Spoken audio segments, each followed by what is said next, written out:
Bom, então depois dessa reportagem aí para situar o nosso tema, eu gostaria de começar o programa pedindo a cada um que fale um pouquinho sobre a área de atuação relacionada aí aos micro-organismos e sobre a aplicação prática do trabalho dos senhores. Então, eu gostaria de começar com o Dr. Luiz Wellington Pinto. Eu, como professor da Faculdade de Ciências Médicas, tenho atuado nessa área de ensino em relação às doenças infectoparasitárias, às infecções virais, às infecções bacterianas. Como também eu sou intensivista, a minha prática e a minha aplicação em termos de trabalho seria em torno das infecções a nível de terapia intensiva. Hoje a gente tem uma incidência muito grande, ainda a mortalidade é muito alta em pacientes que apresentam algum tipo de infecção e que desenvolvem o quadro de sepsemia e choque séptico. A mortalidade hoje gera em torno de 50%. E olha que hoje já se desenvolveu muito a fisiopatologia da doença, como se descobriram as evoluções da defesa do organismo contra esses tipos de infecções e mesmo assim a mortalidade ainda é muito alta. Agora, então, Luciene França, por favor. Pois é, eu sou microbiologista, trabalho com controle de infecção hospitalar e trabalho justamente tentando que essas bactérias, o meu trabalho dentro do controle de infecção hospitalar, dentro de um hospital, é justamente tentando que essas bactérias, esses micro-organismos, inclusive estilo essa superbactéria, que a gente vai falar, se disseminem. Se espalhem, por exemplo, dentro de um hospital. E com isso, tendo cuidado, a gente estuda resistência bacteriana aos antimicrobianos e com isso, tendo então um cuidado maior para o controle dessas doenças, principalmente com os pacientes dentro de hospital, pacientes considerados graves e que uma bactéria que numa pessoa sadia possa não causar grandes, num paciente grave dentro do hospital, ela pode ser mortal. E esses micro-organismos hoje, principalmente essas bactérias resistentes a vários antimicrobianos, elas têm causado uma alta mortalidade. Então, a gente tem que ter realmente um controle. Alexandre Machado. Bom, eu sou microbiologista com especialização na área de virologia e trabalho num grupo de imunologia do professor Ricardo Gazinelli, que é um dos grandes imunologistas do Brasil. E nesses últimos anos eu tenho trabalhado usando exatamente o vírus, que é um organismo que causa doença na gente, como uma ferramenta. Então a minha ferramenta qual que é? É o vírus da gripe, o vírus influenza. Então o que eu tenho fazendo? Eu modifico toda a genética do vírus de tal forma que ele consiga ser usado como vacina. E vacina para quê? Qual que é o nosso objetivo? É que ele possa ser usado como vacina para a própria gripe, mas também para uma doença de interesse em saúde humana ou veterinária. Então, a gente trabalha com o vírus influenza, que também ele é capaz de, será capaz de futuramente vacinar contra a toxoplasmose ou a doença de Chagas. E isso tem aplicação tanto à saúde humana, como o fato do vírus influenza ser um vírus que causa doença em ave, em porco. A gente pode pensar também no futuro uma vacina, por exemplo, para a gripe em porco e para uma doença viral ou doença bacteriana que afete a suinocultura. Então, eu acho que a gente estava falando exatamente de que os micro-organismos, eles são uma ameaça, mas também são uma ferramenta, e o meu trabalho é exatamente fazer dessa ameaça uma ferramenta útil em saúde pública. Eusíria Nunan, agora, por favor. Eu sou farmacêutica e sou professora do Centro Universitário UNA e trabalho com a parte de controle de qualidade microbiológico de medicamentos e cosméticos. O que seria isso? O nosso papel seria de verificar microbiologicamente se os medicamentos, se os cosméticos estão próprios para consumo em termos de conteúdo, quantidade de micro-organismo e tipo de micro-organismo. Bom, depois a gente falar então desse tema rico, eu gostaria de começar também dando nome a esses micro-organismos. Nós estamos falando aqui então de vírus, de bactérias, de parasitas, de fungos. Basicamente é isso que nós vamos falar aqui durante o programa. Fiquem à vontade. É isso, são esses os seres que a gente está falando, E falando então sobre esses usos agora, Nós começamos explicando aí várias aplicações e a questão da vacina, Então vamos começar falando um pouquinho sobre o uso benéfico desses seres. Bom, no caso, assim, especificamente dos vírus, né, há muitos anos a gente tem buscado usar, chama de vetores virais. O que quer dizer o vetor viral? Você utiliza o vírus para colocar alguma coisa de outro parasita, né, vamos falar, seja um vírus, uma bactéria, um fungo, e fazer uma vacina.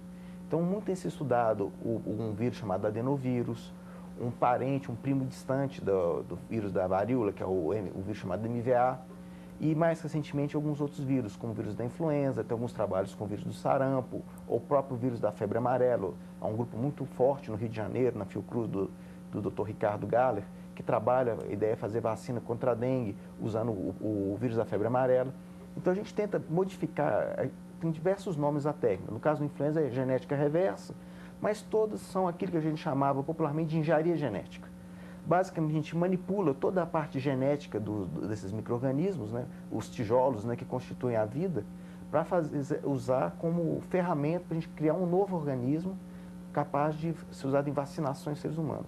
Muito evidentemente, esses vírus são vírus que a gente chama atenuados, né? Quer dizer, são vírus que eles vão induzir a resposta imunológica na pessoa que receber a vacina, mas não vão causar doença, que é uma coisa muito importante. Agora, e o uso das bactérias? Bom, a gente tem que pensar, né, que as bactérias, elas realmente não são, elas só não causam doença somente. Nós temos bactérias no nosso corpo que elas até protegem contra a invasão de outras bactérias consideradas patogênicas. Então, nós temos, né, no nosso corpo bactérias que protegem também. Né? Então, a gente tem que pensar sobre esse aspecto quando a gente pensa em proteção.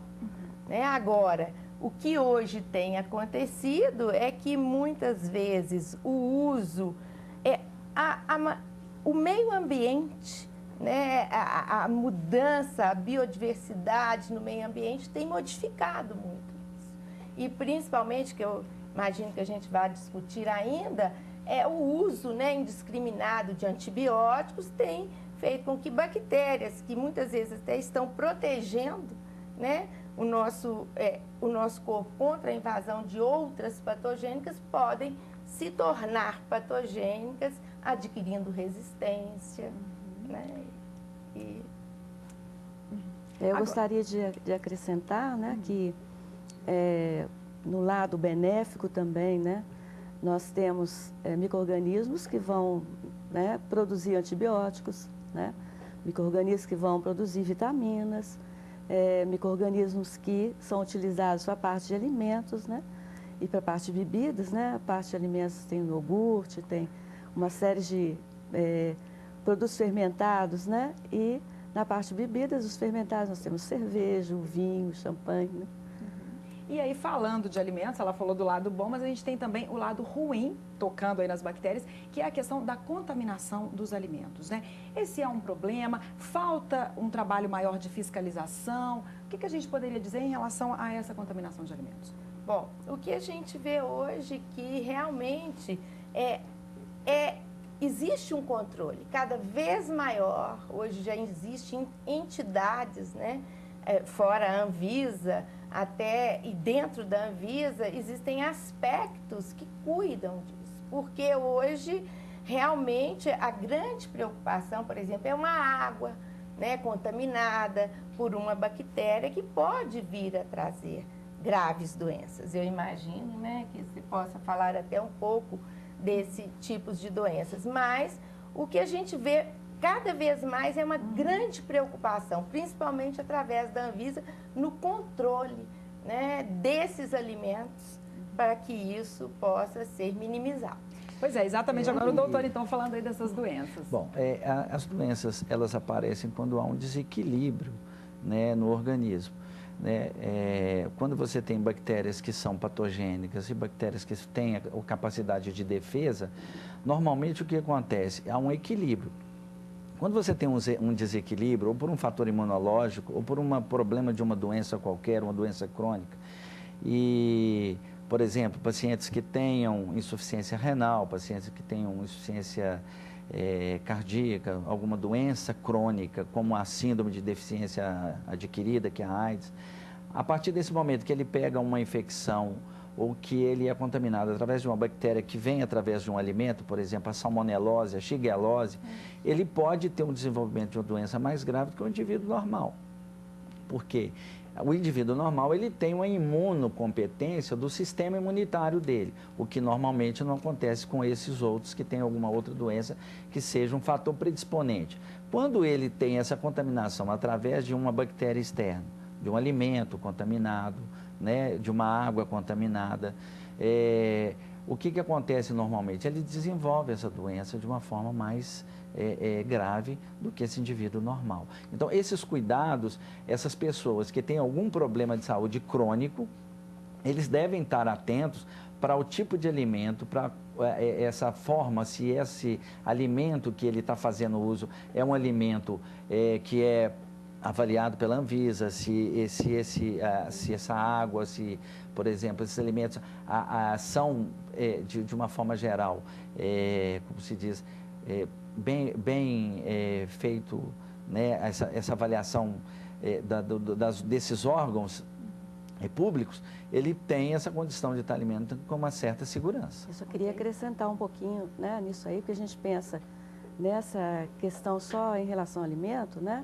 Existe o controle de qualidade dos alimentos in natura e industrializados, mas também nós temos, né, a parte que pouca gente pensa, que é a veiculação, né, de bactérias, né, ou de micro-organismos, bactérias, fungos, através de cosméticos e de medicamentos, né? Que são os medicamentos e cosméticos que entram em contato com pele, com mucosa, né? Você usa um shampoo, usa. Então, e tem que existir essa preocupação também. Ok, obrigada. Agora, só acrescentando ainda sobre bactérias. Há alguns anos, uma palavrinha terrível encheu nossos ouvidos de medo. Antraz, uma bactéria capaz de matar, usada como arma biológica. Esse tipo de contaminação é acionado pela liberação intencional no ar ou na água de produtos químicos ou agentes infecciosos muito prejudiciais à saúde. Nós vamos para um rápido intervalo e voltamos daqui a pouco falando um pouco mais sobre isso e também sobre o H1N1, HIV e outros vírus que assustam. Até já!